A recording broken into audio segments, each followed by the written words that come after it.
Hi, I'm Coach MK, founder of the Fitness Protection Program. I'm a run coach, not a life coach. We're never really talking about the running. Running is the tool. It's the conduit we use to examine the world we live in, as well as its impact on our own lives and the lives of the people around us. How we react to certain people and to certain stories tells us a lot about how we view ourselves. I'm committed to the thoughtful, intentional exploration of the importance of running so that no one discounts their own badassery, ever. Final note, this podcast is geared towards every runner who won't lose their home, livelihood, or health insurance if they show up to the corral with a hangover. Not that I'm encouraging you to do that, just saying. Sit back, relax, and enjoy the Fitness Protection Podcast.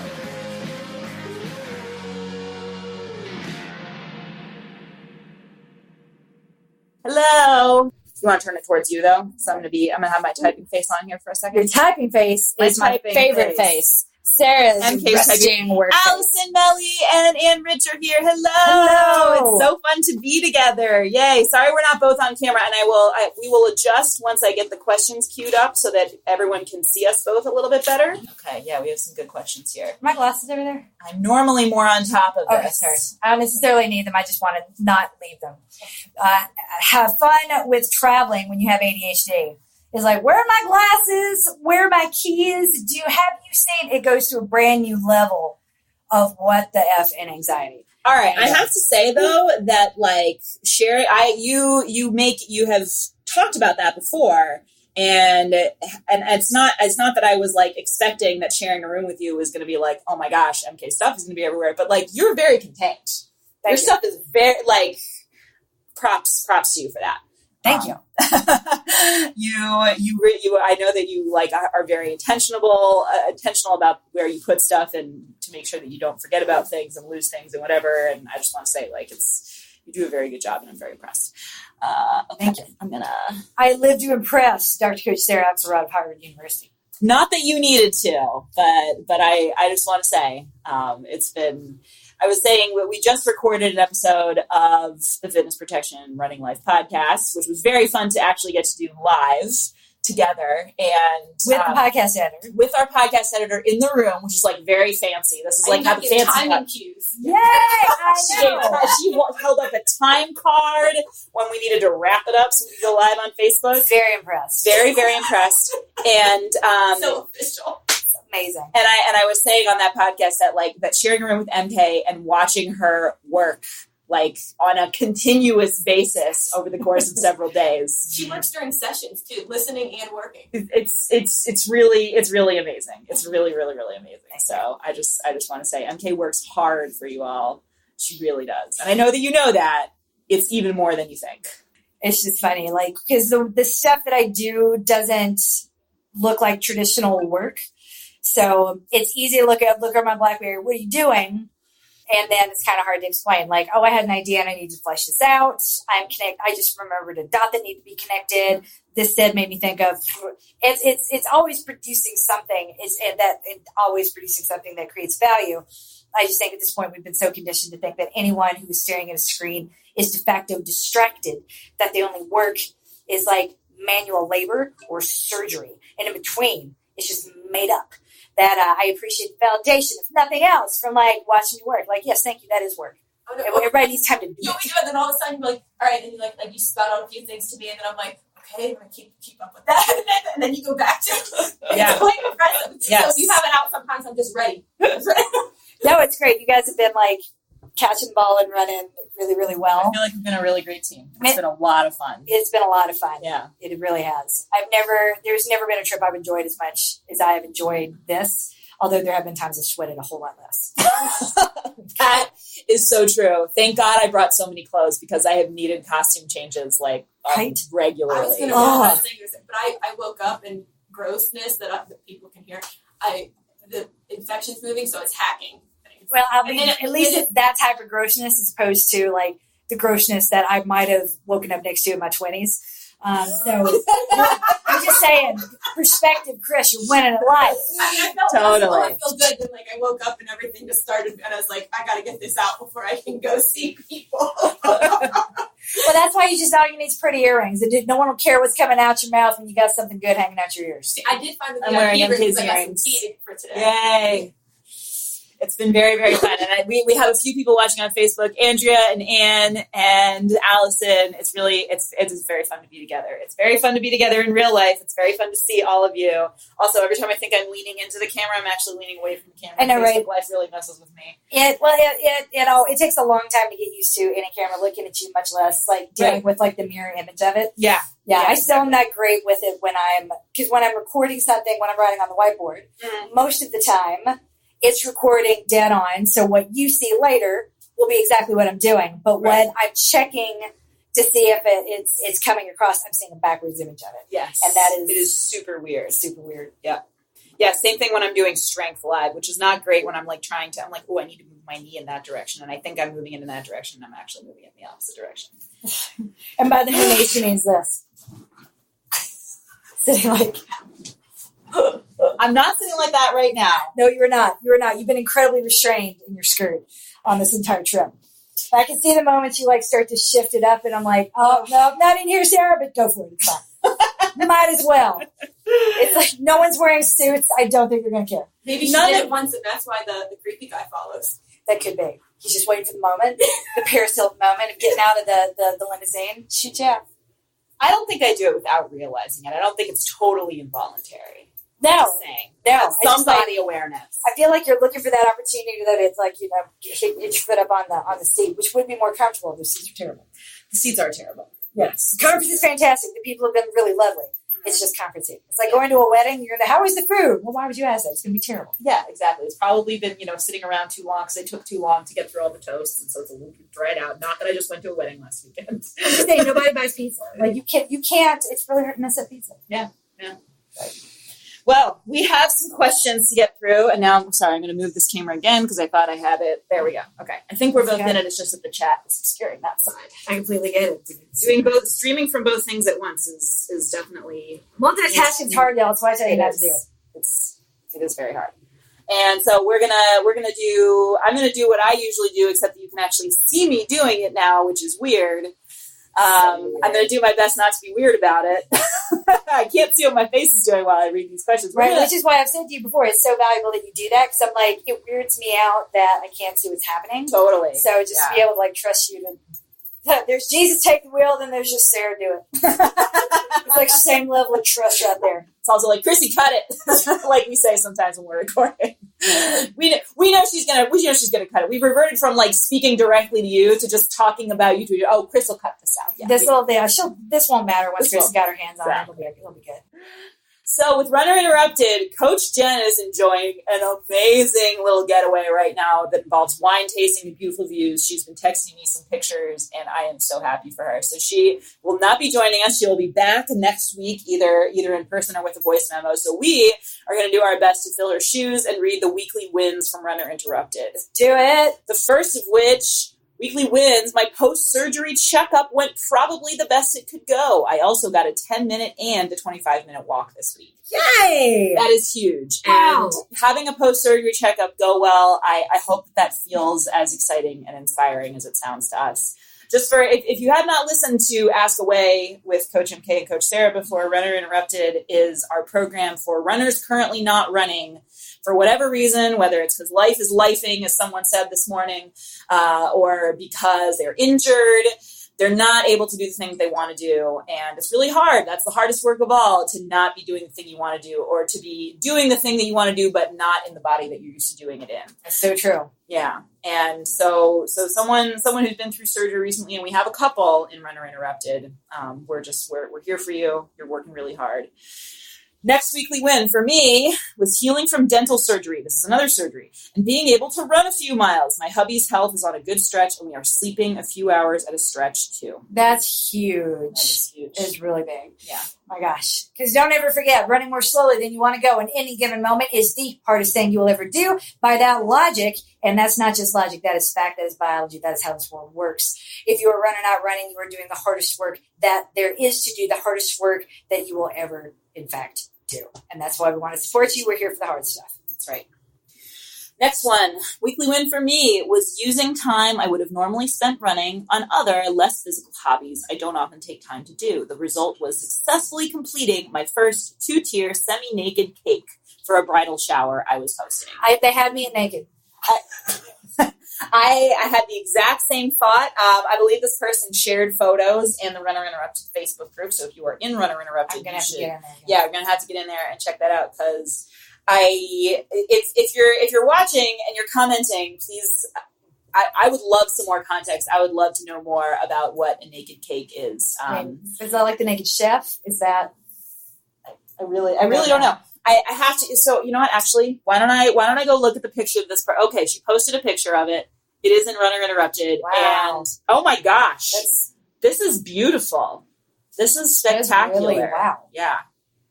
All right, I'm going to get permission from this person to include this picture in the show notes because this is really that needs to be like the winning at life. Yes, for next week's newsletter. Oh my gosh, totally. My God. Okay, I'm flagging this.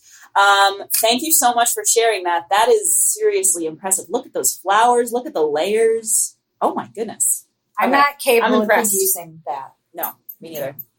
Me neither. I am really, really impressed. That's a huge win. Congratulations. And especially the part where you take the time you normally spend running on other hobbies, doing things that are fulfilling to you, rather than letting that time just kind of go and put it into other people and other things and work and obligations. I'm glad that you are using it to do something that you don't normally get to do.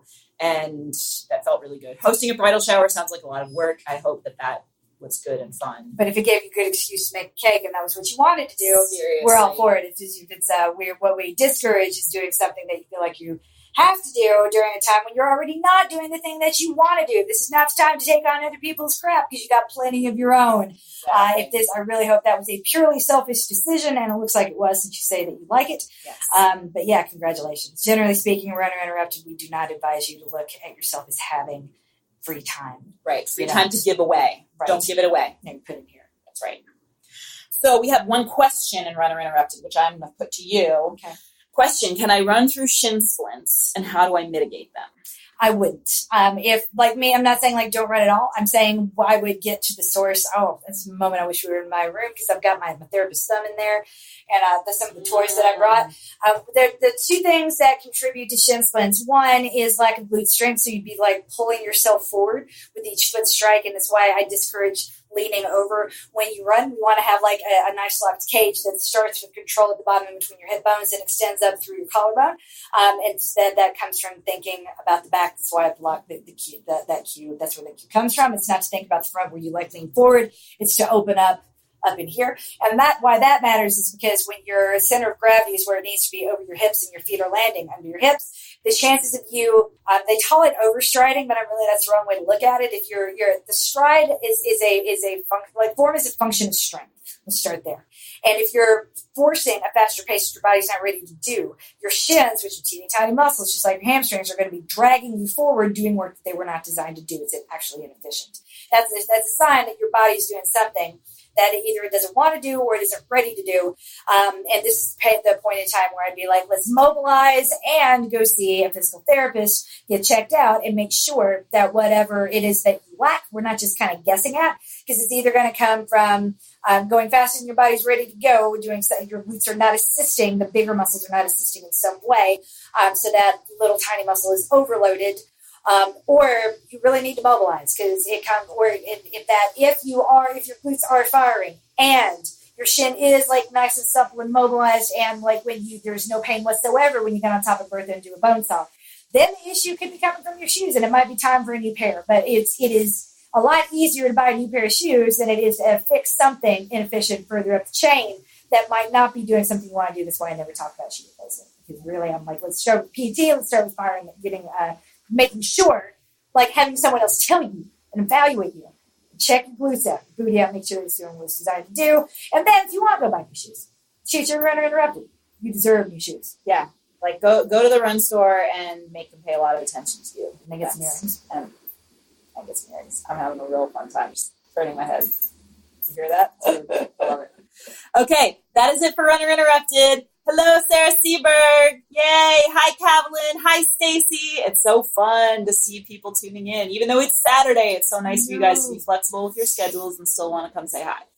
All right, that is all for Runner Interrupted. Let's move into Rebuild, and we have one question in Rebuild tonight. Okay. So, totally fine if you don't want to get into this now. Obviously, we want to get into this. But just listen to podcasts, and I'm so excited for New York. I want to know if you have advice for spectators. MK, do you have advice for spectators in New York? Are you a professional spectator of the New York City Marathon? I am now. Yeah. I am now, especially after last year my husband bought me finish line tickets in the VIP area. Word to the wise, if you do buy the finish line tickets in the VIP area, the bathrooms shut down at noon. So that's so good to know. Oh my God. I got to see my Elite Cross finish line, and then I had to go to the bathroom and was like, oh, whoa.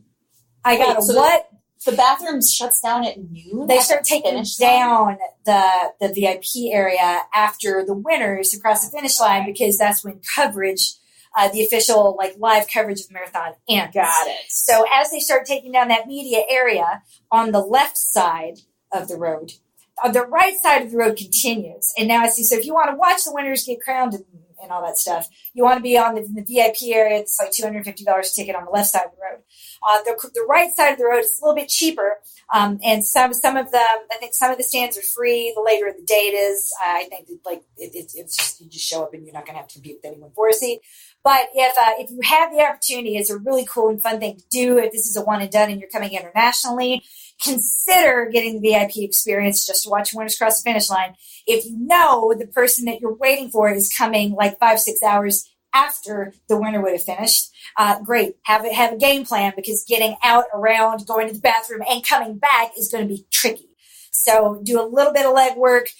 Prepare to close it out on the right side, and crossing over is harder than it sounds. There's no easy way to do it. You've got to go outside, down the chute, then walk a mile back in the park on the other side to get there. But it can be done. The main rule for spectators would be don't make this harder than it has to be. Remember, no matter what color you wear, there are 55,000 other people out there with you. You will not be the only one wearing neon green or neon anything. Yeah. Everybody's wearing a very individualistic color, and that's cool.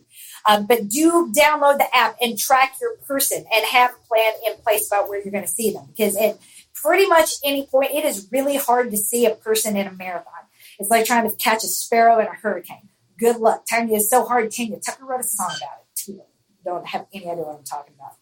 Oh my God, you're so young and from the north. So there you go.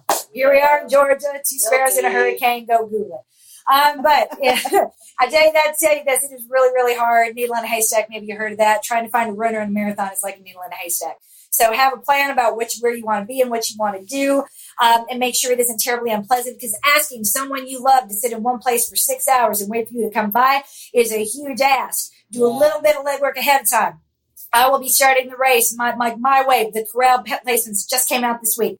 My wave starts. I'm in the middle of wave 2, and I took the start line at 10:10 in the morning. So if my husband was coming, I don't think he can this time.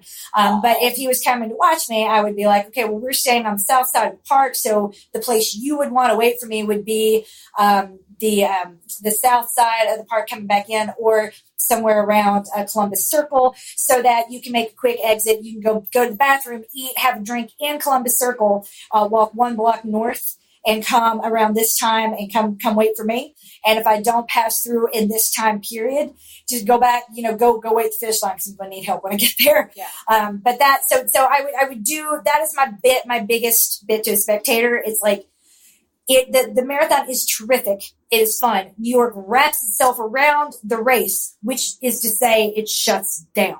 So crossing New York is going to be very, very tricky. If you're staying somewhere in an Airbnb, make sure you are not in a walk-up, because that is hard. A lot of walk-ups, especially in Hell's Kitchen, can be 4 or 5 stories tall.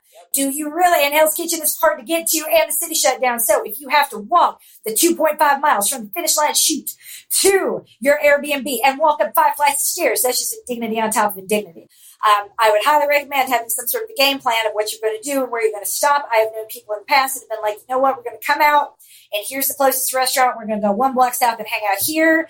And we're going to catch our breath and do like a spot bath in the bathroom and then wait another hour and have to get a taxi or whatever. I don't really care what you do, but think it through. Do not assume you're going to be able to get a Lyft or an Uber. Go with Uber, actually. We went from delete Uber to like, what the F are you doing, Lyft? Oh, my God.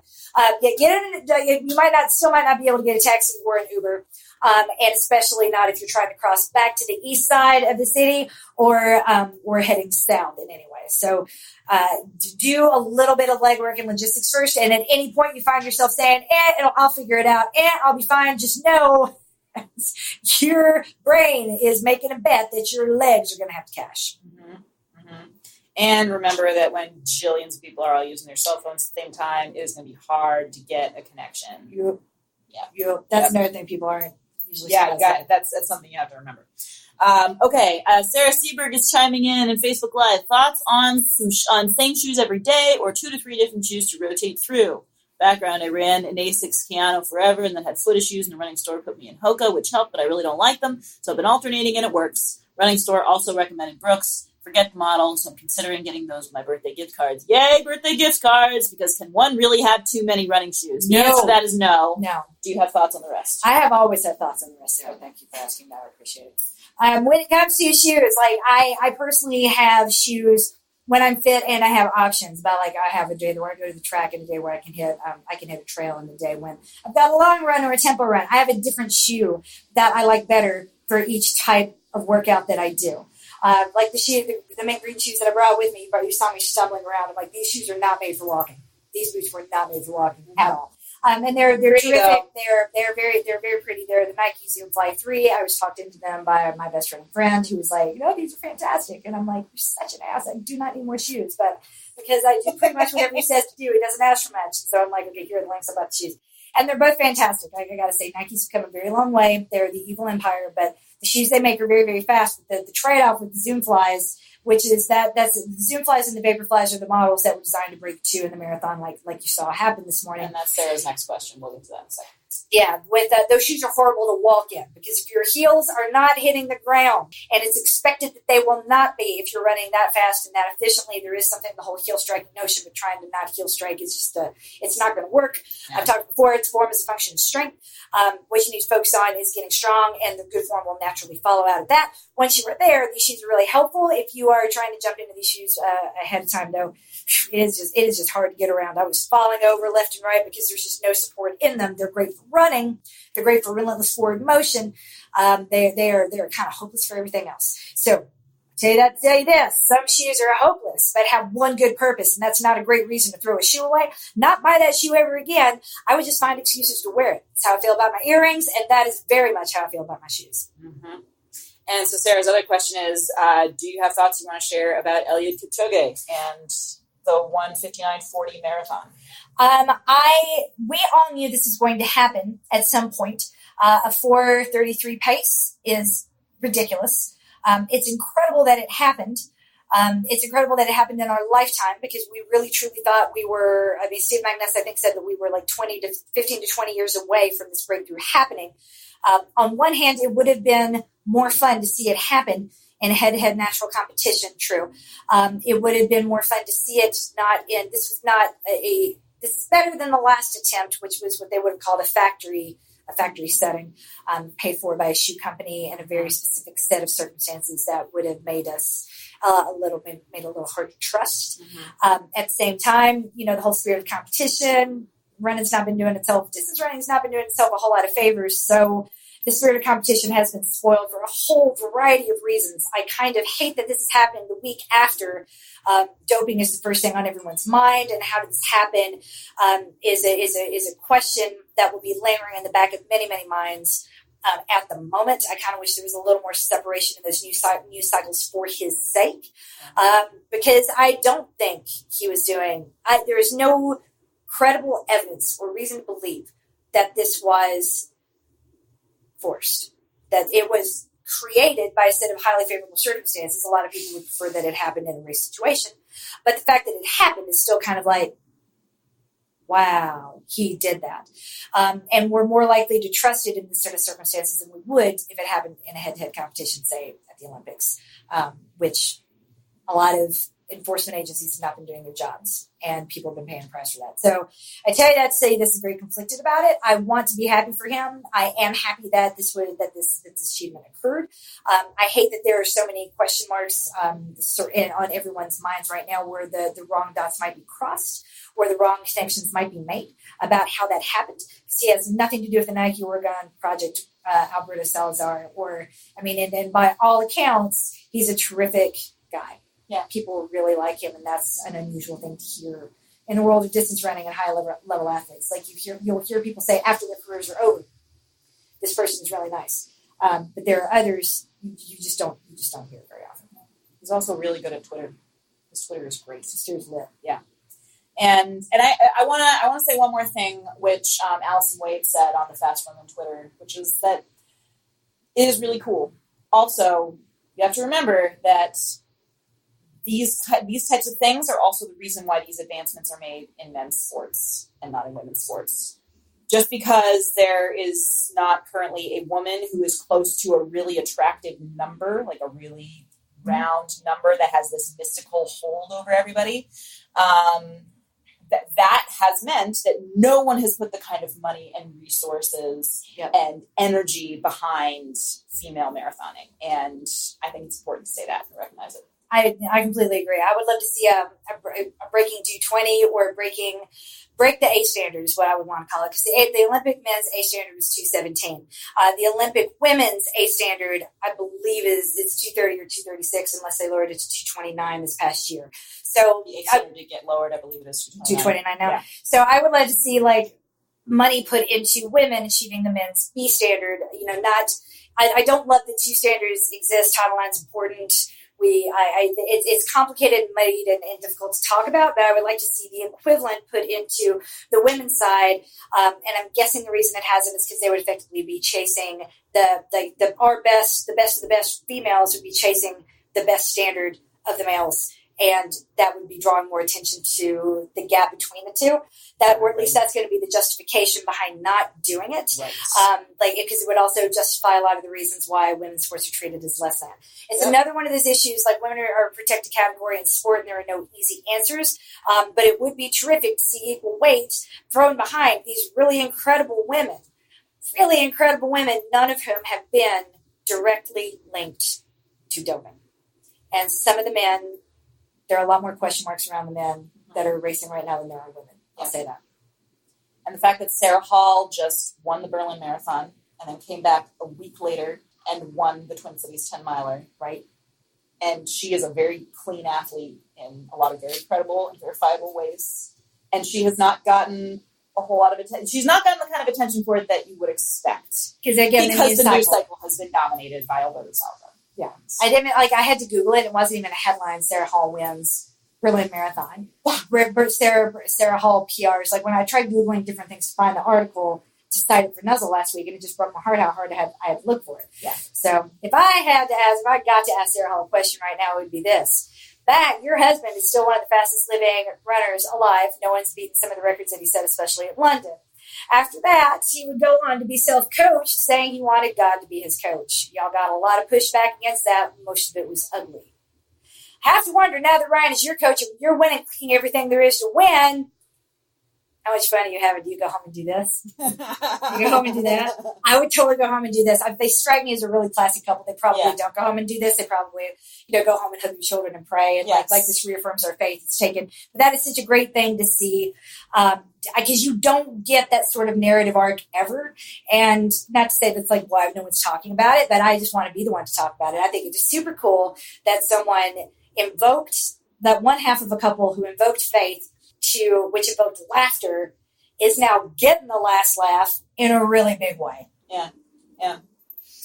When she won the Twin Cities 10-miler in 2017, there was this YouTube video of her kids watching at home, watching on the screen and just cheering for her. I watched it so many times that it made me cry, makes me cry thinking about it right now. Yeah. Oh God, she's really cool, and it has been really cool to follow her. And I'm so happy for what she's got coming to her this year. She just really, really deserves it. And she's racing New York City. Yes.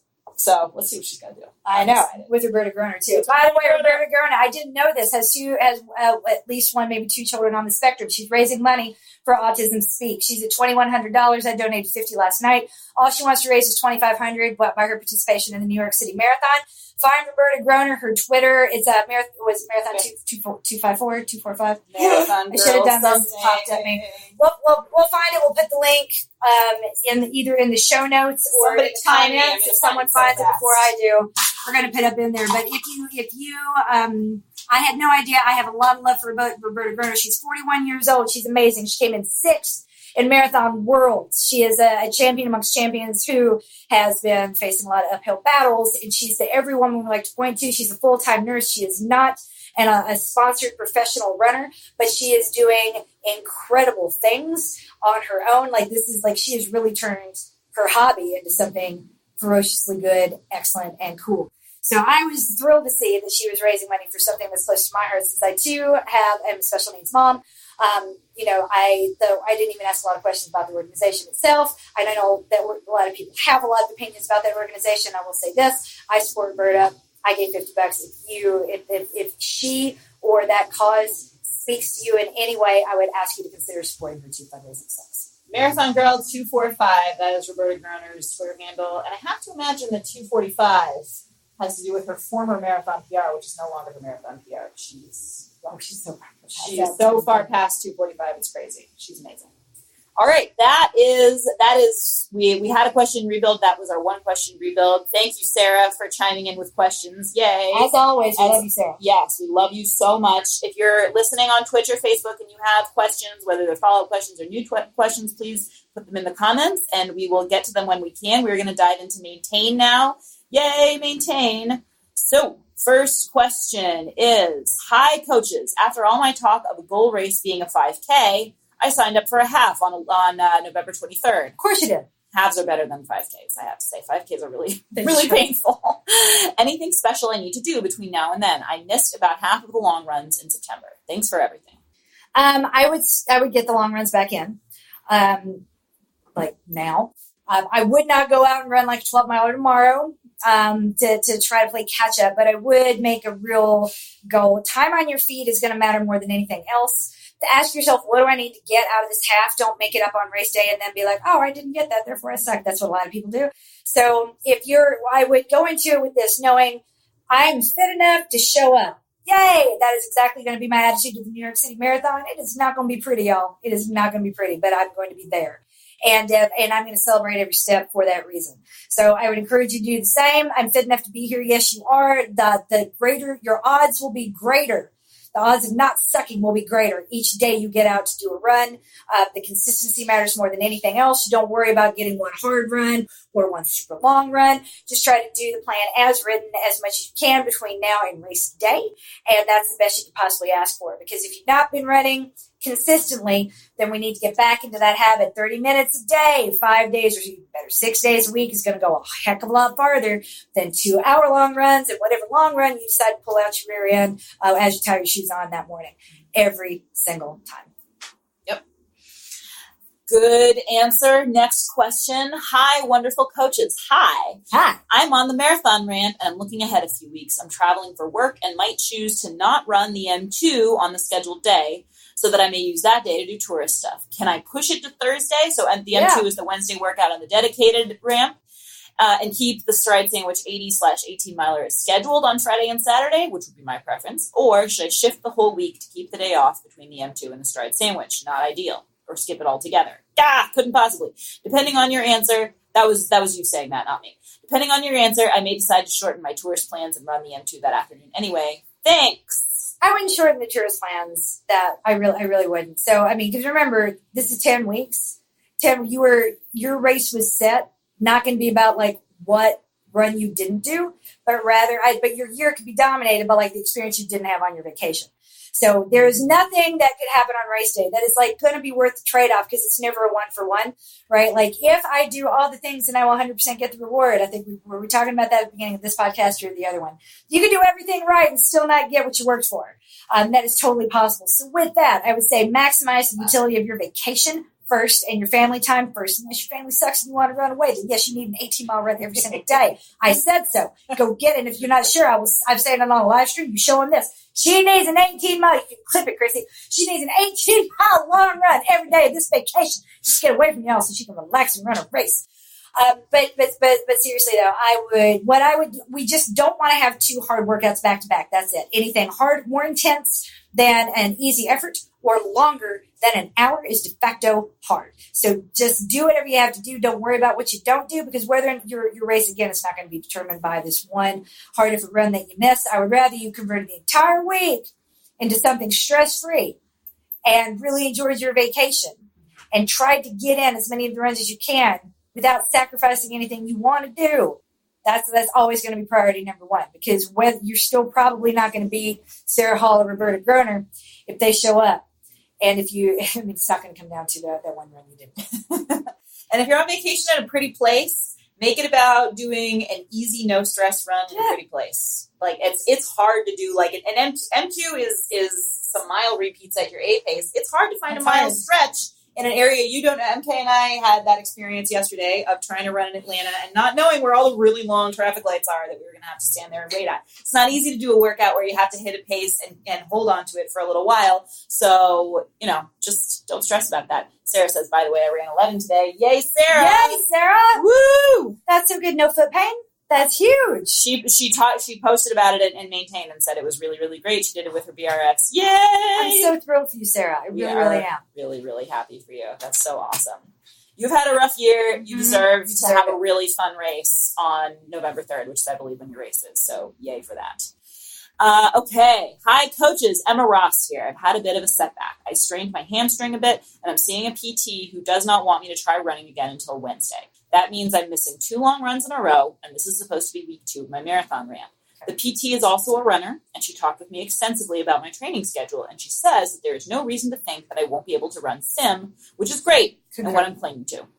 I'm going to see her 3 times a week for the next several weeks. She said she would like me to run next week just Wednesday, Friday, and Sunday, which is long run day.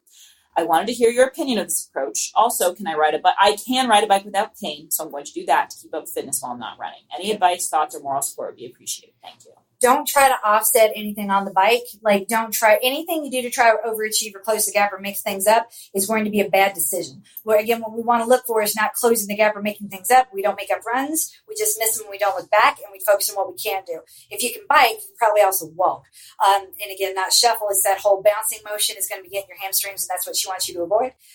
You can also easily mess up your hamstrings if you get too excited on a bike too. So if you can bike, be sure you're biking the way that your PT is telling you to bike. I think the first pronoun she according to what you just wrote in there. So I would absolutely walk whatever you can. Try to match the time blocks in the training plan as much as possible. Not the intensity blocks, just the time blocks. If you have a 60-minute run, convert it to a 60-minute bike ride or 60-minute walk. We need the cardiovascular endurance, and we need to try to get the time on your feet where applicable. So since it's your hamstring, I'm guessing trying to stand on the bike for an hour, like that's going to do probably more damage to your hamstrings. I'm betting she wants you on a recumbent bike or something a little bit more gentle than, say, a spin class. So do that and don't worry about it, but do try to squeeze in walks wherever you can. Either so if you do like a 30-minute bike in the morning, try to do like a 10 to 20-minute walk at night, just like in one conscious block, or do one right after the other, get off the bike and then get on the treadmill. Again, try to get some of that time on your feet because we really want to keep the crucial adaptations in your feet as much as possible. I'm more worried about that than I am about the lost fitness from the workouts that you're not doing. I'm worried about the lost critical adaptations that make your body suited to run continuously for a long period without stopping, and every day that you're not on top of your feet, asking them to bear your body's weight and pull you forward with locomotion, we are losing those adaptations. So keep your head up, Emma, because you're doing all the right things, and it sounds like your PT is really in your corner, which is great. You know that we are in your corner. Keep us posted on how it's going. I don't think the advice is bad at all. I always like a PT that kind of accepts like you're going to run no matter what they say and begs you not to, as opposed to one that's like, well, you ain't going to listen no matter what I say. So here's some exercises by, and they check out. So it's trying. PT engaged is good. Yeah, because I mean, that's what Alex Landon did for me. He was like, "Look, you're a runner. I know you're going to run. So here's the least stupid thing you could possibly do, because that's what I need to hear. What is my bad, and what is the least stupid of all the stupids that I will come up with my untrained self?" So, as going back, this is Stacy. I think Stacy, this must have been your question that we answered before, talking about how to do the vacation runs. She's saying, "So you're saying to skip it?" We're giving you our blessing to skip it if that's what you want to do. Yeah. I'm just kidding. Thank you for the answer. Harry Potter World it is. Why in the world would you miss that? Harry Potter World? Drink all the butterbeer and tell us all about it. I mean, you're going to get an 18-mile run just wandering around in there. You're going to be fine. Yeah. Seriously, everybody that goes to Disney. The M2 is like, it is one workout. Time on your feet's all that matters. And you're going to be walking a marathon when you're in there. Yeah. There are 2 M2s on the dedicated ramp. I did one of them on a turf field at a middle school. It was not ideal, and in retrospect, it was not worth doing because I don't think I got what you're supposed to get out of it. But it was the only place where I knew that I would, because Washington, D.C., I was visiting my in-laws. Washington, D.C. is all up and down and up and down. And I was like, where can I go to hit the pace? A turf field in middle school. Why did I do that? That wasn't necessary. I could have had a much more pleasant run where I wasn't worrying about that. I mean, it was fine. Why did you do that? Because I am a type A person. I check all the boxes, and I really wanted to do it. I was like, this sounds like a workout that I want to do. I wanted to do it, and in retrospect, did I need to do it? No. Yeah. But you know how I am. I think I know how you are. Does that mean you are a representative of our population? That's why you're a leader of this demographic. You are Dr. Sarah Hart, Dr. Sarah of Harvard University, Esquire, and you do what you do, boo. It is perfect. But Harry Potter World. I'm jealous. That sounds so awesome. Me too. Yes. I gotta say, I'm really excited. The best thing about October is that Harry Potter starts coming out on Freeform channel. And my Cheyenne is old enough to watch it with me. And I'm super excited to get into like TV in bed once we find the Apple remote, which Violet, God knows what she did with it. She probably did it. I went into the ice machine the other day and a stick of butter popped like through the ice machine. I'm sure she had something to do with that too, because that's Violet. So I'm like, I'm dying to see where the Apple TV remote is going to pop out of next, because we are losing things now that she's more mobile than ever before. But once we find that, I'm going to be in bed with Cheyenne watching all the Harry Potters for the month of October on Freeform. That is not a paid place, but that is genuinely something I look forward to every year. And if they don't do it this year, I'm going to be pissed. I can't wait for Roz to be old enough to watch Harry Potter. Yeah, that sounds really fun. Sarah Seabrook says, my mother-in-law is coming over Christmas. I may have to look for a January, February race, real or imaginary, to justify all the running. Or 3 days of the fair. Just saying, if you're doing 3 days of the fair, you got to dial it in real early. You got to be on maintain. You got to be doing all the runs. So I mean, you got to do 2 days. Got to do 2 days. And maybe a third. Yeah. You got to be out as much as possible, Sarah. You're going to do 3 days. There's a lot of dedication. Yeah. Especially during the months of, what you say, January, February? Yes. So January, February. Yeah. Those are the exact training months. Mm-hmm. Yep. Mm-hmm. For 3 days of the fair. Just saying. Gotta I'm sorry she came at such an inopportune time. She should have checked with us, really. She really should have. And since she didn't, if she hears this and changes, I would hate to have that wrong, since I'm making everything up right now. I'm not looking at the training plan. So yeah, we're in Georgia. Once she has confirmed her tickets, we'll tell you what the exact dates of hell months in this plan. The most crucial months. Where all the 2 and 3 days are. Ooh, the 2 and 3 and 4 days. That have to happen 10 miles away. She says she's tempted. Just saying. Think about it real hard. Hi, Melissa. Melissa knows what we're talking about. Yes, she does. Yeah, Melissa. Yes, I hope you're coming too, Melissa. I hope you are not related to the mother-in-law question at all. All right, maintain. We're keeping it going. So we did that one. Hey, coaches, can't wait to hear all about Atlanta. Hi. So talk me off the ledge. Much obliged. Another bout of insecurity and pre-race jitters. Both of my quote-unquote running partners who are going to run in the full marathon with me have shifted to the half. One was struggling with training, and the other was her husband, not that I would keep up with him because he was 7 times Ironman, was diagnosed with gout. Oh no, the gout. Ouch. How do we put these insecurities at bay and toe the line? Love you both so much, Chrissy. What's your insecurity?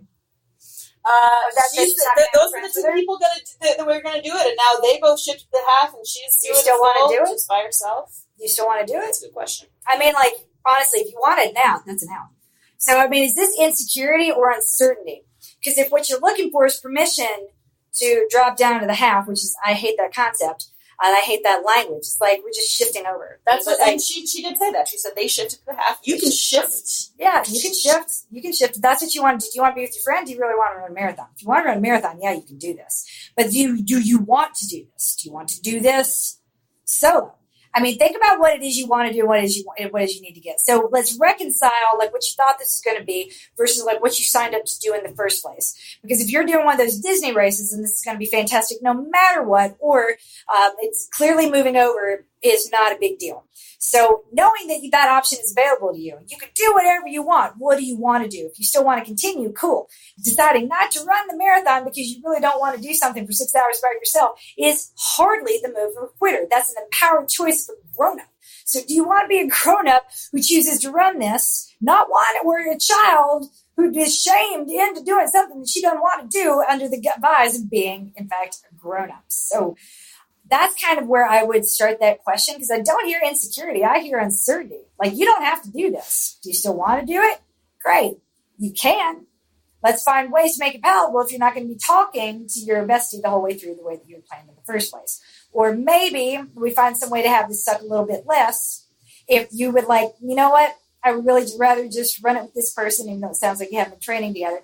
I would rather walk a half marathon with her since I don't get to see her that often.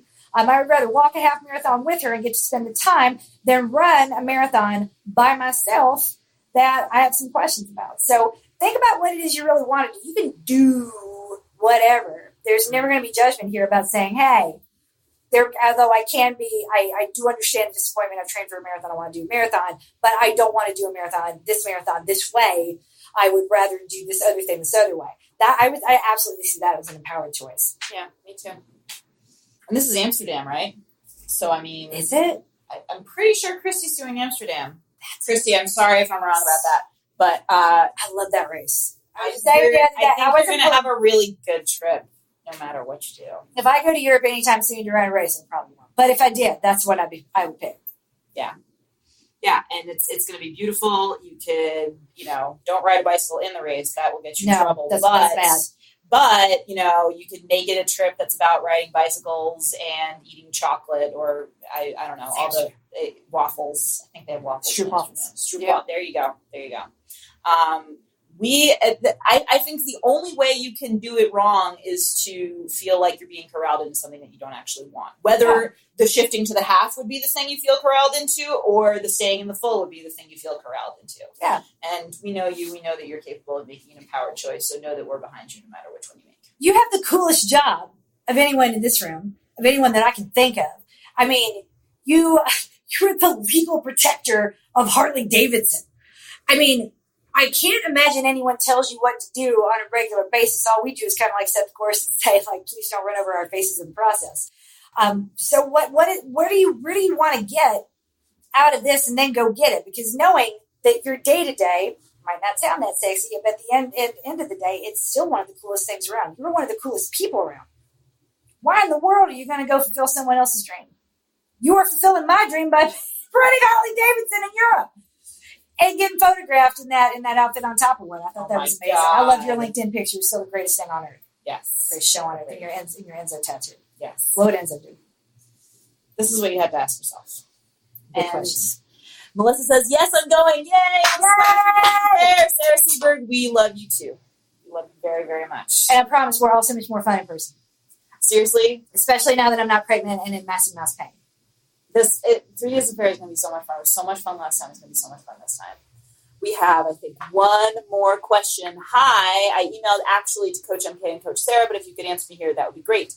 I've never officially reverse tapered after a full marathon in the past, simply because I don't know how to do it. All I did was eat and rest and walk a few days the last week after the marathon. How to get back into a regular routine and how to jump back into the Fitness Protection Maintain program.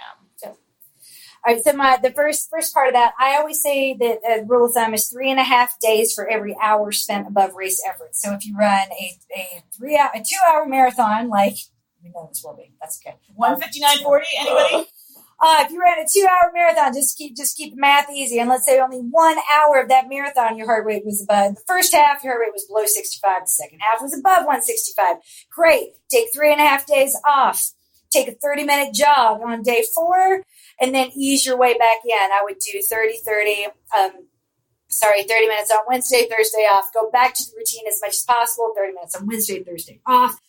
Friday 45, Saturday 75, and then the next week go back to week 1. So I would just kind of in a very controlled manner do what you can, as much as you can of what's written, without feeling the need. Like 2 weeks after your race, you do not, in fact, need to be running a 2-hour long run. But the shortest long run we need to get into is about 75 to 95 minutes. So if you really need a plan to follow and everything I've just said is really stressing you out, do this. Take 1 week off completely. Then go do week 4 of lane 2 of rebuild. And you have access to both rebuild and maintain. Yep. So you just put that in, and then go and put rebuild in, and then delete weeks 1, 2, 3. Shift week 4 up to the week after. Got marathon, then week off, and then week 1 of rebuild, and then start the next month wherever it should go. Otherwise, go from week 4, lane 2 of rebuild to week 1 of maintain, then week 2 of maintain, and then start the next month over.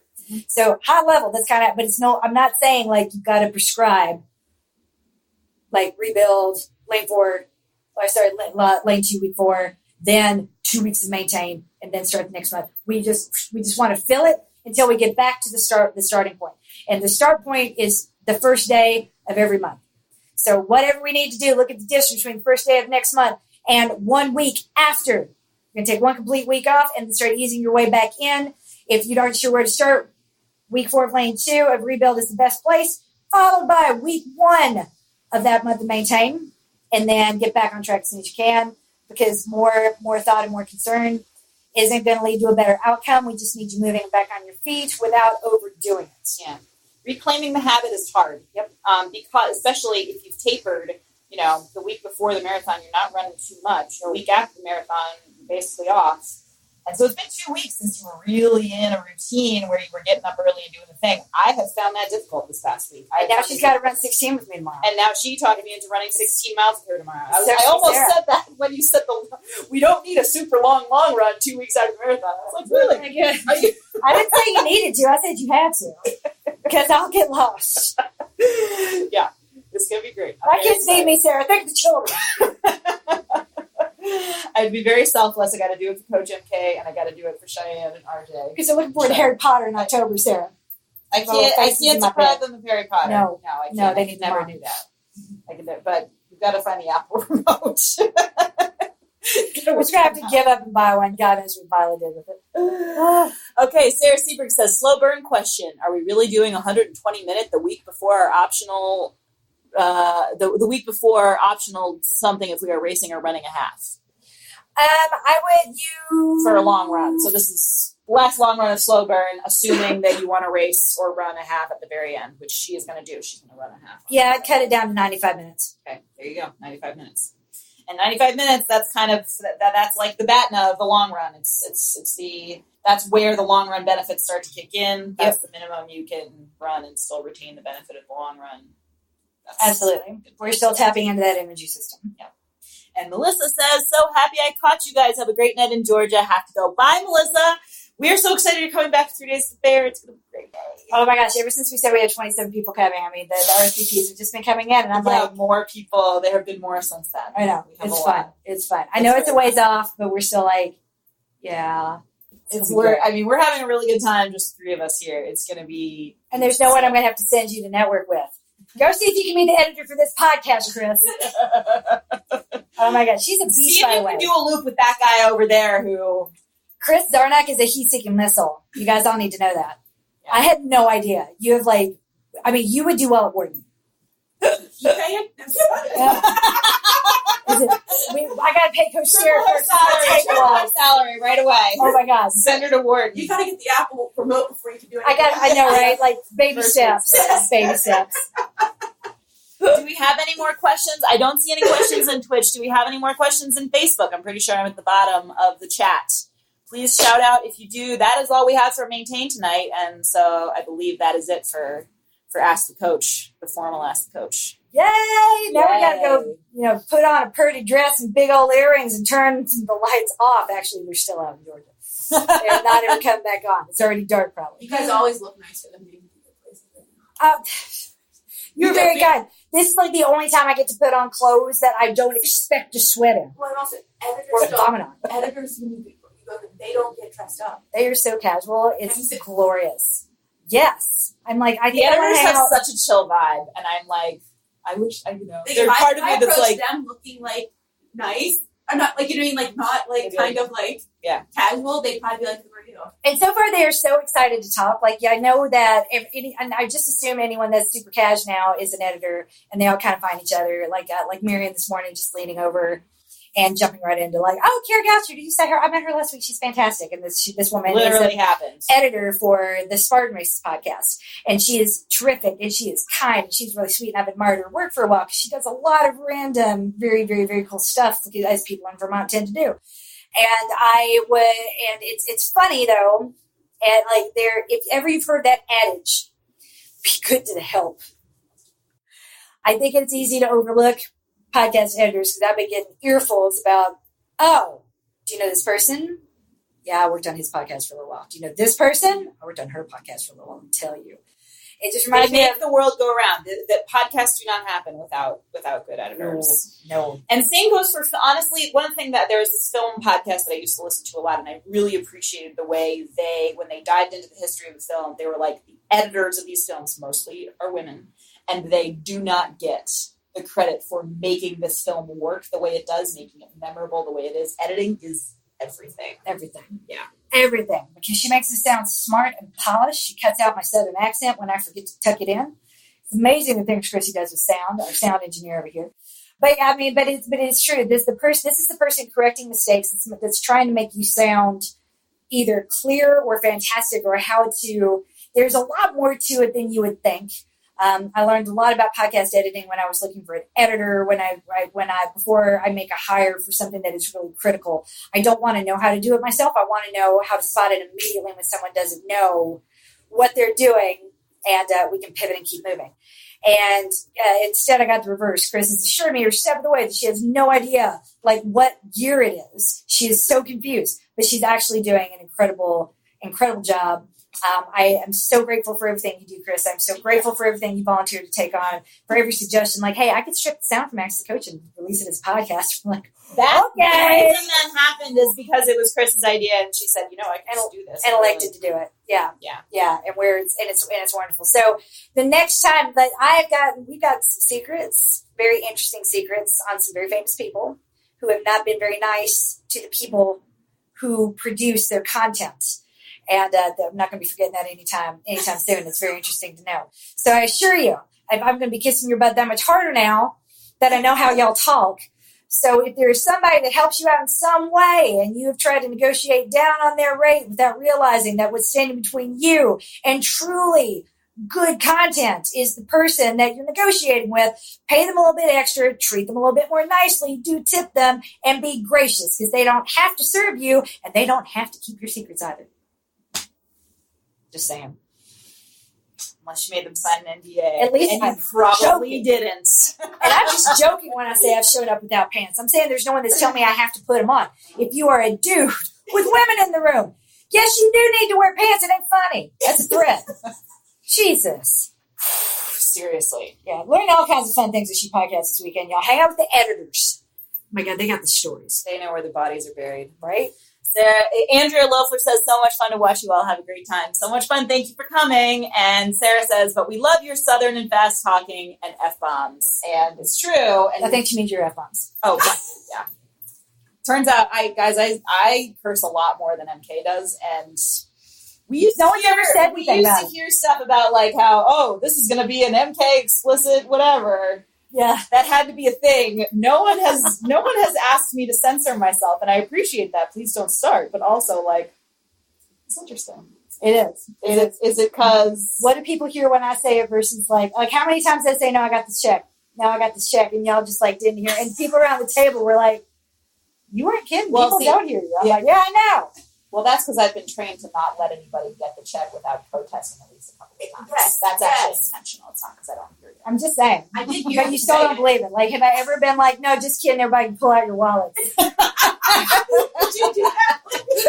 I might have to at some point. Like, well, if y'all insist, it's not going to pay you anyway. So it's like if I'm going to feed you.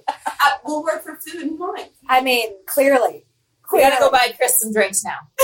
Oh, Yay! put on flashy earrings on Sarah. Yay! Oscar de la Renta. These are amazing, and I love hearing them like Clink. Yeah, they're very clinky. It's like there's someone cheersing you in your ear all the time. That's what it feels like to wear. That's what it's like to look at you, Sarah. It's like cheers in front of my eyes. This collision of glory between the hair and the earrings and all the happy that's oozing out your pores. It's been fun. It's been really fun. Thank you. Making me blush a little bit in front of all the people on the Facebook. I mean, it's dark as fuck in Georgia. Ain't nobody gonna notice. That is so true. Everybody, thank you. We love you. We really do have to go buy Chris some drinks now, so we'll talk to y'all soon. This is coming out as a podcast because we have an amazing podcast editor in the next couple of days. Oh, we love you. We love you. Have a great time. Bye. Have a good one.